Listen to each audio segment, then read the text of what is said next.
তোমাদের এরকম অঙ্ক দিয়ে বলা হবে যে সলভ করলে যে যোগফল বেরোবে তার শেষে কটা জিরো থাকবে। দেখো কিচ্ছু নেই, একদম সিম্পল।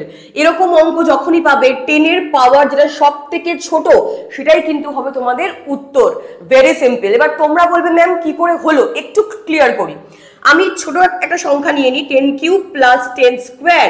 10 কিউব মানে একের পরে তিনটে শূন্য, 10 স্কোয়ার মানে একের পরে দুটো শূন্য, যোগ করো 0 0 1 1, দেখো শেষে দুটো শূন্য রয়েছে।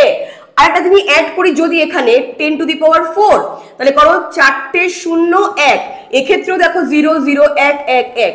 তার মানে তুমি যত সংখ্যাই যোগ করো শেষে কটা জিরো আসবে আমরা কি করে বুঝবো?